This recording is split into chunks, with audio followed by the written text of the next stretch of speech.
कार्यक्रम के पुण्यार्जक हैं पिता श्री श्रीपाल शिवलाल शाह, मातु श्री गुणमाला श्रीपाल शाह एवं ज्येष्ठ भ्राता श्री सुदर्शन श्रीपाल शाह की पुण्य स्मृति में श्री धनंजय श्रीपाल शाह, जय श्री धनंजय शाह बारामती, हर्षल सौरभ पुत्र, मनीषा मयूरी स्नुषा, यशश्री पुत्री, मनीष दामाद, मधुरा रसिका आश्रय तन्मय आहान।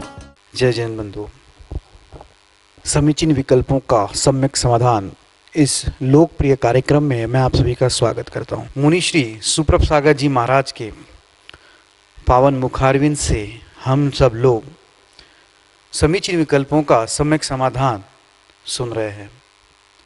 देश विदेश विभिन्न प्रांतों से जो हमें विकल्प प्राप्त हो रहे हैं, उस विकल्प को मुनिषी सुप्रभ सागर जी महाराज एवं मुनिषी प्रणत सागर जी महाराज के माध्यम से हम सब लोग समीचीन विकल्पों का श्रवण कर रहे हैं। इस कार्यक्रम के दौरान जो पूछे जाने सवाल है, उस सवालों की प्रतियोगिता का नाम है सुविशुद्ध ज्ञानधारा प्रतियोगिता। और इस प्रतियोगिता के माध्यम से 3 विजेताओं का चयन किया जाता है और वो 3 विजेताओं को पारितोषिक दिया जाता है। ये जो कार्यक्रम है, ये जो प्रतियोगिता है, इसका मूल उद्देश्य कोई स्पर्धात्मक बढ़ावा देने का नहीं है। इसका उद्देश्य मात्र और मात्र इतना ही है कि जो ज्ञान धारा आचार्य भगवान ने प्रवाहित की है, उसमें हम लोग और आगे बढ़ते जाए और इस जिनवानी की सेवा कर पाएँ। और इसी कार्यक्रम के बीचों बीच में वो 3 सवाल आपको नीचे पट्टी पे दिखाई देते हैं। आपको वो 3 सवाल के जवाब आपको 6:15 तक 6:15 पे प्रतिदिन आपको भेजने होते हैं। मैं मुनिश्री के चरणों में बारंबार नमोस्तु करता हूँ एवं आज के कार्यक्रम को यही से प्रारंभ करते हुए उनसे यही आशीष मांगता हूँ कि स्वामी आपका आशीष ऐसे ही हमारे ऊपर बना रहे।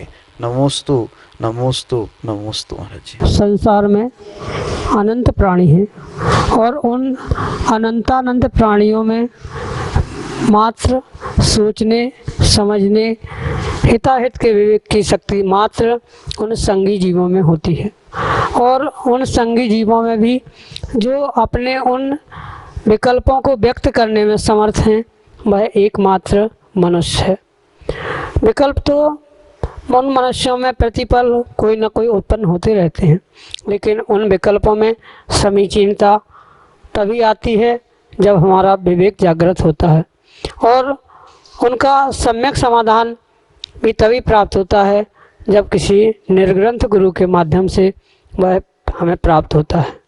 ऐसा ही यह सम्यक समाधान हमें एक निर्ग्रंथ गुरु के माध्यम से प्राप्त हो रहा है, जो निश्चित ही हमारे कल्याण के मार्ग प्रशस्त करने वाला होगा।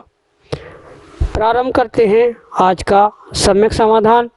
और आज का पहला विकल्प आष्टा मध्य प्रदेश से अनन्य गुरु भक्त परिवार डॉक्टर मगन जैन, श्रीमती चंदा जैन, परम पूज्य मुनिश्री के चरणों में त्रिकाल बारंबार नमोस्तु निवेदित करते हुए दर्शन की अभिलाषा एवं आशीर्वाद की आकांक्षा के साथ अपना समीचीन विकल्प रख रहे हैं कि महाराज जी, जिनकल्पी एवं स्थिर कल्पी मुनि किसे कहते हैं? इन साधु परमेष्टियों की क्या विशेषताएं होती हैं? सम्यक समाधान के माध्यम से हमारे समीचीन विकल्प का सम्यक समाधान करने की अनुकंपा करें। नमोस्तु महाराज जी, नमोस्तु। आगम के परिप्रेक्ष्य में जो साधुओं के मुनिराजों के 2 भेद प्राप्त होते हैं, वह स्थिर कल्पी और जिनकल्पी के नाम से प्रसिद्ध है। इन दोनों की विशेषता उनके नामों से ही स्पष्ट हुआ करते। जो वास्तव में जिन यानी तीर्थंकर के समान विचरण करते हैं, उनको जिनकल्पी कहा। और हीन सहनन के कारण से भले ही वे 28 मूल गुणों का पालन करते हैं, पर फिर भी जिनकल्पी यानी उत्कृष्ट चर्या के धारक नहीं होते हैं, उनको ही स्थिर कल्पी ऐसा कहा। अब समझने का और इन दोनों मुनियों के भेदों की अपेक्षा से समझने जैसा विषय यह है कि जो जिन मुद्रा को तो धारण करते हैं, पर पग पग विहार करते हुए भी प्रभावना के लिए जो शिष्यों को इकट्ठा करना, उनका संग्रह निग्रह आदि करना, वृद्धों का रक्षण पालन पोषण आदि करना, संघ बनाना, संघ बना के धर्म की प्रभावना आदि करना, ऐसे कार्य में जो संलग्न होते हैं उनके लिए स्थिविर कल्पी कहा है।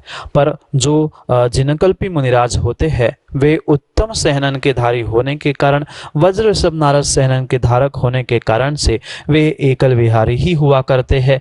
और जो जिनकल्पी मुनिराज होते हैं वे जैसे ही वर्षा प्रारंभ होती है व वर्षा का समय आता है, वे 6 महीने तक गुफा, गिरी, कंदर, वन आदि आदि स्थानों में, एकांत स्थान में 6 महीने तक निराहार यानी उपवास ग्रहण करते हुए कायोत्सर्ग मुद्रा में खड़े होते।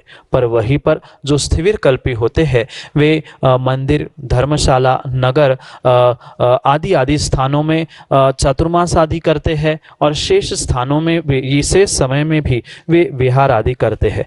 ये भी इन दोनों मुनिराज या दोनों साधुओं में विशेष रूप से अंतर समझना होगा। जो जिनकल्पी मुनिराज होते हैं वे उत्तम सहनन के साथ साथ विशेष ज्ञान के धारक भी हुआ करते हैं। वह एकादश अंग के ज्ञाता होते हैं, निरंतर मौन रहते हैं और साथ साथ जो उत्तम सहनन के धारक होने के कारण से वह एकांत में ही और एकल विहार करते हुए एकांत में ही वह रहते हैं। पर स्थिविर कल्पी जरूरी नहीं है कि विशेष कोई अंग, पूर्व आदि का उनको ज्ञान हो, पर मात्र जिन मुद्रा वही होती है, सहनन कम होता है। इसके कारण से वे 28 मूल गुणों का तो पालन करते हैं पर परिपूर्ण रूप से वह उत्कृष्ट चर्या का पालन नहीं करते। जैसे कि वर्तमान में जो मुनिराज कहे गए हैं जिन्हें आचार्य भगवान अनगार कहते हैं, वे सभी अनगार स्थिविर कल्पी है। पंचम काल में उत्तम सहनन का अभाव होने से कोई भी एकल विहारी नहीं होना चाहिए और साथ में वह जिनकल्पी भी नहीं हो सकता। बहुत सारे अतिशयों को या बहुत सारे बढ़ा चढ़ा के बातों को कहने से कोई भी साधु पंचम काल में जिनकल्पी हो ही नहीं सकता। जब तक वज्र ऋषभ नारद उत्तम सहनन मुनिराज के पास नहीं है, 11 अंगों का ज्ञान नहीं है, तब तक वह जिनकल्पी नहीं कहलाया जा सकता। और विशेषता रूप अगर हम समझे, जैसे कि जिनकल्पी मुनिराज विहार कर रहे थे, गमन कर रहे थे और विहार करते समय उनके सामने से कोई चींटियों की लाइन चल रही थी, तो जब तक वह चींटियों की लाइन अपने स्थान पर नहीं पहुंचती तब तक वह जिनकल्पी मुनिराज वही खड़े रहेंगे, या तो लौटकर दूसरे रास्ते से निकल जाए या वही खड़े रहेंगे। जब वह लाइन यानी पूरी चींटियां एक किनारे हो जाएंगी तभी वह उसके आगे बढ़ेंगे। पर स्थिविर कल्पी जो मुनिराज होते हैं वह अपने पिछी आदि आदि के मार्जन करते हुए, उन जीवों की रक्षा करते हुए, उस लाइन को, पंक्ति को लांघ कर जीवों की रक्षा करते हुए आगे पहुंचते। जैसे जिनकल्पी मुनिराज होते हैं, कोई मच्छर, चींटी या कोई भी जीव उन्हें काट रहा है, कोई उपसर्ग कर रहा है, तो वे कभी भी उस जीवों को शरीर से दूर करने का प्रयास नहीं करते, ना स्वयं से वैयावृत्ति करते हैं, ना किसी से कराते हैं। ऐसे जो जीव साधु होते हैं उनको जिनकल्पी कहा जाता है। पर यह भी बात अवश्य समझे, ये जो स्थिविर कल्पी मुनिराज होते हैं वह उनके हाथ में जो पिच्छी होती है उस पिच्छी से उस जीवों की रक्षा करते हुए, मृदुल पिच्छिका से जो मच्छर, चींटी आदि काट रहे हैं तो उनको अलग करना, ये कार्य स्थिविर कल्पी मुनिराज अवश्य करते। मुख्यतः से इन दोनों में यही भेद हुआ करता है। और फिर उत्तम सहननधारी होने से उनकी जो उत्कृष्ट चर्या है उसके निमित्त से बहुत सारे उनके उत्कृष्ट कार्य भी होते हैं।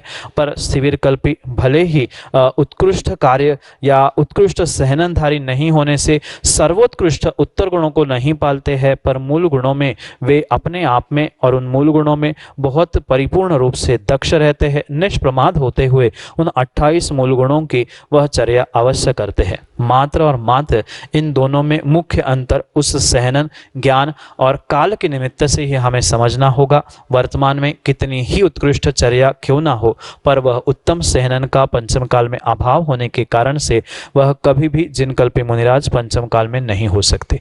इसलिए ये बात परम सत्य समझे, वह स्थिविर कल्पी भले ही कितने ही हीन सहनन वाले क्यों ना हो, पंचम काल में वे स्थिविर कल्पी भी परिपूर्ण रूप से भावलिंगी हो सकते हैं। इसलिए ये जो सर्वथा अपवाद करने की परंपरा प्रारंभ हुई है कि वर्तमान में मुनिराज नहीं होते, हाँ जिनकल्पी मुनिराज नहीं होते, जो स्थिविर कल्पी जिसे आगम में अनगारी कहा गया है, ऐसे अनगारी मुनिराज पंचम काल में भी भी भावलिंगी हो सकते हैं। यही इन दोनों में अंतर करते हुए आपके लिए सम्यक समाधान। अगले समीचीन विकल्प के लिए टीकमगढ़ मध्य प्रदेश से अंशुल जैन मैनवार परम पूज्य मुनिश्री के चरणों में बारंबार नमोस्तु निवेदित करते हुए अपना समीचीन विकल्प रख रहे हैं कि महाराज जी, यदि कोई हमें हमारी इच्छा ना होने पर भी ज़बरदस्ती कोई नियम दिला दे और हम उसे लेने के बाद उसका पालन ना कर पाएँ, तो इस स्थिति में कौन पाप का ज़्यादा भागीदार होगा, नियम देने वाला या नियम लेने वाला? हमें ऐसे संकोच बस होकर नियम लेना चाहिए या नहीं? हमारे समीचीन विकल्प का सम्यक समाधान करने की अनुकंपा करें। नमोस्तु महाराज जी, नमोस्तु। पहली बात तो हमें ये समझनी चाहिए कि कोई भी किसी के साथ किंचित भी ज़बरदस्ती नहीं कर सकता, चाहे पुण्य क्रिया में हो चाहे पाप क्रिया में हो। ये मात्र व्यक्ति अपने स्वयं के संतुष्टि के लिए कहता है कि इसके कारण से, या इसने ज़बरदस्ती की, इसने प्रेरणा दी, इसके कारण से मैंने ऐसा किया है, पर यह किंचित भी सत्य नहीं हो सकता। क्योंकि किसी भी प्रकार से जब तक व्यक्ति का स्वयं का मन नहीं मानता है तब तक बलात् जबरदस्ती व्यक्ति कोई भी कार्य नहीं करता। भले ही चंद क्षण के लिए, कुछ मिनटों के लिए उसका मन, उसके भाव तद्रूप हुए हो या उनकी बात सुनने के, मानने के हुए हो, तो ही वह उस कार्य को करता है। अन्यथा लाख सामने वाला बलात् जबरदस्ती करे, पर व्यक्ति अगर उसके मन में नहीं आई है तब तक वह कार्य नहीं करता। इसलिए ये सर्वथा हमारा कहना गलत है कि कोई हमारे लिए, नियम के लिए या अच्छे बुरे काम के लिए ज़बरदस्ती करता है। ये सर्वथा सही नहीं है। आपका मन उस विषय में कभी ना कभी, कुछ क्षण के लिए मन ने हाँ कही थी, तभी आप उस कार्य को करने के लिए प्रवृत्त हुए थे। साथ में ये बात भी हम समझे कि अगर मन ने नहीं माना है और फिर भी हम झूठे झूठे कर रहे हैं या मात्र दिखाने के लिए कर रहे हैं, किसको अगर सबके सामने नियम लेने के लिए या कोई कार्य करने के लिए हमने मना कर दिया तो कोई क्या कहेगा, ऐसे भाव करते हुए अगर हमने नियम या संकल्प लिया है तो नियम के साथ साथ हमें मायाचारी करने का विशेष पाप भी अवश्य लगेगा। इसलिए इस बात को हम बहुत अच्छे से समझने का प्रयास करें कि जो ज़बरदस्ती हमें कुछ देने का प्रयास कर रहा है, चाहे वह गाली हो चाहे वह नियम है, जब तक हमने अपने आप से उसे स्वीकार करना नहीं सीखा है या स्वीकार नहीं किया है, तब तक कोई भी बलात् कोई किसी के मुख में भी ग्रास नहीं रख सकता। अगर ऐसा है तो किसी माँ ने ज़बरदस्ती बालक के मुख में दवाई रखी, वह कुछ क्षण में जैसे ही माँ नाक पकड़ा हुआ खोल देती है, तुरंत अपने मुख से वह दवाई निकाल लेता है। बिल्कुल ऐसी ही परिणति उन मायाचारी करने वालों के साथ या झूठे नियम लेने वालों के साथ हुआ करती है, जिसके कारण से वह परिपूर्ण रूप से दोष को या नियम तोड़ने के पाप को प्राप्त होता है।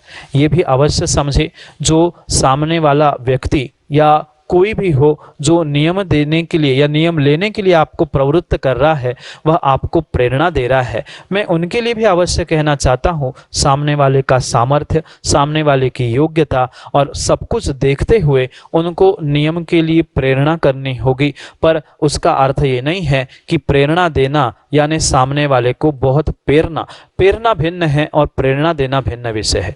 जो जिसकी जैसी शक्ति है, वह सामने वाला अगर निर्ग्रंथ मुनिराज गुरु है तो उनको आपकी शक्ति, विषमताएं, अनुकूलताएं, प्रतिकूलताएं सब कुछ ज्ञात होने के कारण से अगर वे आपको कह रहे हैं तो आपको स्वीकार करना चाहिए। और मैं तो ये कहना चाहता हूँ, सामने वाला लाख कहे, पर अगर हमें पता है कि मेरी शक्ति नहीं है, मैं नहीं कर पाऊंगा या किसी प्रकार से वह नियम टूटने की संभावना है, तो व्यक्ति को पक्का निर्णय करते हुए ये बात कहनी होगी कि नहीं, मुझसे नियम का पालन नहीं होगा और इसलिए उस नियम को मैं नहीं ग्रहण करूंगा। ये कहना श्रेष्ठ है नियम तोड़ने की या दिखावा करने की अपेक्षा से स्पष्ट कह के नियम ना लेकर दूर हो जाना, ये बहुत अच्छी बात है। पर इसका अर्थ ये नहीं है कि कोई ने कुछ आपको प्रेरणा दी, नियम देने की बात कही और हम सब बातों से मुकर रहे हैं तो नियम से पक्का मान लेना कि जैसे कि कल हमने कहा था, वही व्यक्ति नियम से मुकरता है या नियम लेने से भागता है जिसने दुर्गति का बंध कर लिया। जब नियम लेने के ग्रहण करने के भाव आते हैं नहीं आते हैं, उस पर आप स्वयं की परीक्षा करें कि किसी ने हमें नियम लेने के लिए कहा है और हम नियम नहीं ले पा रहे हैं, तो कहीं ना कहीं हमने दुर्गति का बंध किया है, जिस कारण से हम नियम को ले नहीं पा रहे हैं और उसका परिपूर्ण रूप से पालन नहीं कर रहे। ये परम सत्य है। दोष तो दोनों को लग रहा है। जब सामने वाले को पता है कि लेने वाले की शक्ति नहीं है और फिर भी वह जबरदस्ती करते हुए नियम दिला रहा है, दान दिलवा रहा है या कोई भी कार्य करा रहा है, आपके कहने से अगर वह जबरदस्ती लग भी रहा है तो दोष तो दोनों को लगेगा। वह जिसने कुछ ऐसा बहाना कारण बना के हुए नियम लेते समय मायाचारी की है, उसको तो लगेगा ही लगेगा। नियम टूटा, उसका फल अलग मिलेगा। जो मायाचारी की थी गुरु देव शास्त्र आदि के निमित्त से, उसका भी फल अवश्य मिलेगा। और साथ में जिसने अगर वास्तव में शक्ति के अभाव में सामने वाले को दान के लिए या नियम लेने आदि के लिए मजबूर किया है कुछ ऐसे कारणों से, तो वह भी मजबूर करने के कारण से नियम से दोषी हो सकता है। इसलिए सर्वथा कोई एक दोषी नहीं है, पर मैं तो यही कहूँगा लेने वाला सबसे अधिक दोषी होगा, क्योंकि उसने छल कपट या अन्य किसी प्रकार से नियम लिए और तोड़े हैं। कथनचित वह निमित्त बनने के कारण से निमित्तों को भी कथनचित दोष लग सकता है, पर सर्वथा निमित्तों को दोष नहीं लगता। अगर निमित्तों को दोष लगे तो कांटा चुभता है, कंकड़ चुभते हैं, तो कांटे को और कंकड़ को भी पाप लगना चाहिए, पर ऐसा नहीं है। जिसको लगा है उसने बिना देखे कार्य किया था, बिना विवेक के किया था, इसलिए उसको उससे गलती का उस सजा मिली थी। ऐसा ही नियम के विषय में भी समझना, यही आपके लिए सम्यक समाधान। अगले समीचीन विकल्प के लिए ऑडियो मैसेज के रूप में हमारे सामने हैं श्रीमती पुष्पा जैन, भोपाल मध्य प्रदेश से। नमोस्तु महाराज जी, नमोस्तु महाराज जी, नमोस्तु महाराज जी। मैं भोपाल से पुष्पा जैन बोल रही हूँ। मैं आपसे ये सवाल पूछना चाहती हूँ कि हम नंदीश्वर व्रत हमारे पूरे हो गए हैं, तो आषाढ़ के और हम करके व्रत हम उसका उद्यापन कैसे करें? अष्टांग का व्रत का उद्यापन कैसे करें? कोई भी व्रत क्यों ना हो, उस व्रत के निमित्त से जो उस व्रत की विधि लिखी है, उस विधि के अनुसार ही हमें उन व्रतों को संपन्न करना होगा। और साथ में उन व्रतों की विधि में भी उसके अंत में उसके उद्यापन के विषय में भी बहुत सारा विस्तार से लिखा हुआ होता है।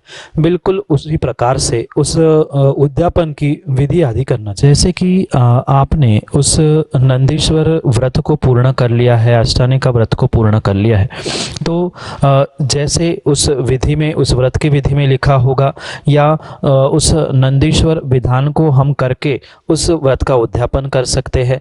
या जो अष्टानिका व्रत के निमित्त से आप पूजा आदि करते होंगे, उस पूजा विधान के अंत में और भी अगर कोई विधि लिखी हो तो उस विधि से कर सकते हैं। पर सामान्य रूप से व्रत का उद्यापन तत्त व्रत का जो विधान है उस विधान को करने से हो सकता।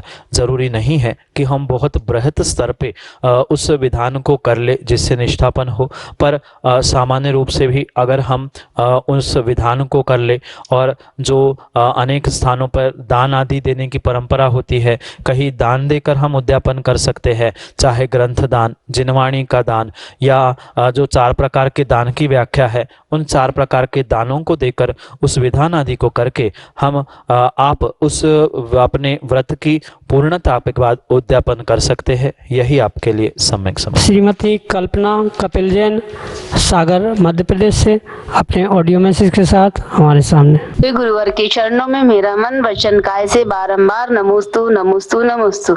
मैं श्रीमती कल्पना कपिल जैन, कटरा सागर से। नमोस्तु गुरुवर। मेरा विकल्प है गुरुवर कि पंच कल्याणक के सौधर्मिन और सिद्ध चक्र मंडल विधान के सौधर्मिन बनने में श्रावक को सबसे ज्यादा पुण्य किसमें मिलता है?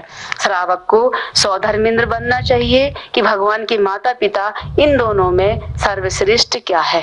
गुरुवर नमोस्तु नमोस्तु। सौधर्म बनना और तीर्थंकर के माता पिता बनना, ये वास्तव में इस मनुष्य पर्याय की सर्वोत्कृष्ट उपलब्धि कही जाती है। भले ही वह चंद दिनों के लिए स्वधर्म बना जाता है या तीर्थंकर के माता पिता बना जाता है, पर ये दोनों ऐसे पद है जो नियम से अगर सच्चे भावों से हमने प्राप्त किए हैं और उन क्रियाओं में वास्तव में हमने विशुद्धि को प्राप्त किया है, तो नियम से उसका प्रतिफल यही मिलता है कि हमें आने वाली पर्याय में स्वधर्म पद या माता पिता का पद प्राप्त हो सकता है।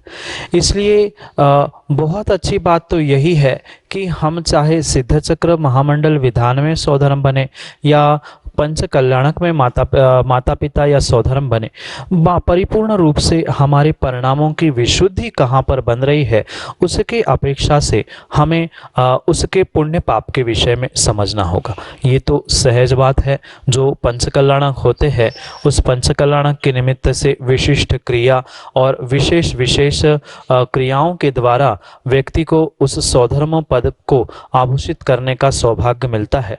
पर जो सिद्ध चक्र मंडल विधान महामंडल विधान होता है उसमें भी जो विशेष स्वधर्म बन के अर्घ्य आदि चढ़ाता है उसको भी पुण्य मिलता है। उसकी हम सर्वथा तुलना नहीं कर सकते कि पंच कल्याणक का स्वधर्म श्रेष्ठ होता है कि वह जो विधान कर रहा है वह स्वधर्म गौण होता है, क्योंकि स्वधर्म तो स्वधर्म ही हुआ करता है। उसके परिणाम जैसे होते हैं उसको वैसा ही उसके निमित्त से पुण्य मिलेगा, क्योंकि वही स्वधर्म होता है जो तीर्थंकर के पंच कल्याणक मनाता है और वही वैसा ही स्वधर्म होता है जो विशेष पूजा पाठ या विधान आदि के अनुष्ठानों को प्राप्त करता है। इसलिए मैं तो कहता हूं जब जैसा मौका मिले आप वैसे ही उस पद को प्राप्त करने का अवश्य प्रयत्न करें। अगर सहजता से हमें उस विधान में स्वधर्म बनने का सौभाग्य मिल रहा है या सहजता में अपने पास उतनी शक्ति है कि हम पंच कल्याणक के स्वधर्म बन सकते हैं, तो जैसी हमारी शक्ति अनुकूलता आदि हो उनको देखते हुए हम कहीं भी स्वधर्म बनने का अवश्य प्रयास करें। इसका अर्थ ये नहीं होता कि हमने लाखों करोड़ों की बोली लेकर हम अगर स्वधर्म बने हैं तो विशेष कर्मों की निर्जरा होगी, जरूरी नहीं है। वहाँ तो मात्र दिखावा है कि मैंने इतने लाख करोड़ खर्च कर लिए। आप किसी छोटे स्थान पर भी छोटे कार्यक्रम में भी अगर स्वधर्म बन रहे हैं और आपकी विशेष विशुद्धि है, दिखावे करने का कोई भाव नहीं है, तो उस क्रिया में उस कार्य में जो आपने कर्मों की निर्जरा की है वह लाखों करोड़ों अरबों खरबों के दान देने के बाद बनने वाले स्वधर्म की कर्मों की निर्जरा हो, जरूरी नहीं है। इसलिए चाहे आप पंच कल्याणक में स्वधर्म बने, चाहे कोई व्यक्ति महामंडल विधान सिद्ध चक्र में स्वधर्म बने, पर भावों की विशुद्धि जिसमें अधिक बन रही हो, अपनी व्यवस्था तन मन और धन तीनों की जहां व्यवस्थित बन रही हो वहीं पे कार्य करना चाहिए। क्योंकि बहुत बड़ी बोली लेकर हम पंच कल्याणक में स्वधर्म बने, अब उसकी देने में पैसे देने में हमें आकुलता हो रही है, तो जितना पुण्य हमने 5-7 दिन में नहीं कमाया उससे अधिक हमने और पैसे देने की आकुलता संकलिष्टता के निमित्त से खर्च कर दिए। साथ में ये भी बात हम समझे कि धन राशि आदि के निमित्त से जो जैसा व्यय और भावों आदि के निमित्त से हम जैसा आय कर रहे हैं पुण्य का, उस पर वह परिपूर्ण रूप से कहाँ क्या कैसे बनना है ये निर्भर करता है। पर स्वधर्म बन के पंच कल्याणक में विशेष क्रियाएं करने का सौभाग्य होता है, क्योंकि बिना स्वधर्म के पंच कल्याणक में कोई भी क्रिया नहीं हुआ करती। इसलिए हम कथनचित किसी अपेक्षा से पंच कल्याणक के स्वधर्म को विशेष कह भी सकते हैं, पर वह किसी भी प्रकार से सिद्ध चक्र महामंडल विधान का स्वधर्म छोटा नहीं होता। ये बहुत सारे जीवों की मानसिकता है कि विधान करने वाला स्वधर्म छोटा है और पंच कल्याणक का बड़ा है। स्वधर्म पद तो एक ही हुआ करता है, चाहे वह 1 दिन के लिए, 3 दिन के लिए, 5 दिन के लिए, 8 दिन के लिए विधान का, पंच कल्याणक का या किसी कार्य का बना हो, वह स्वधर्म है ही। और उस अगर भावों से हमने प्राप्त किया है तो उसका विशेष फल मिलेगा। साथ में ये बात भी हम समझे, जो माता पिता के निमित्त से भी पद जो पंच कल्याणक आदि में हुआ करता है वह वास्तव में पंच कल्याणक में ही होना चाहिए। वर्तमान में बहुत सारे स्थानों पर बहुत सारे संविधानों में भी माता पिता बनाए जा रहे हैं, बहुत सारे 10-10 सौधर्म, 25-25 सौधर्म बनाए जा रहे हैं।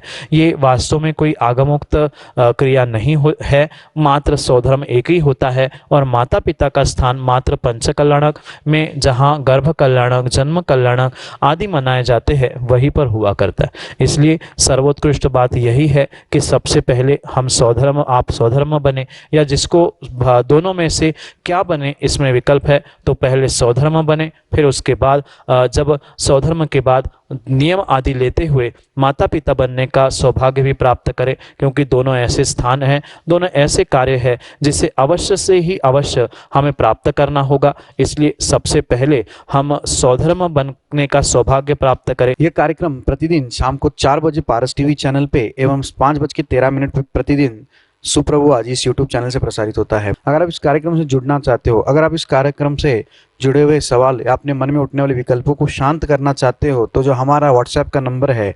8707548811, इस पे अपने समीचीन विकल्प जरूर भेजें। समीचीन विकल्प आप ऑडियो मैसेज या टेक्स्ट मैसेज के माध्यम से हम तक पहुंचा सकते हो। हमारा ईमेल आईडी है samyak.samadhan@gmail.com। आप उस पर भी हमसे कांटेक्ट करके अपना समीचीन विकल्प हम तक भेज सकते हो।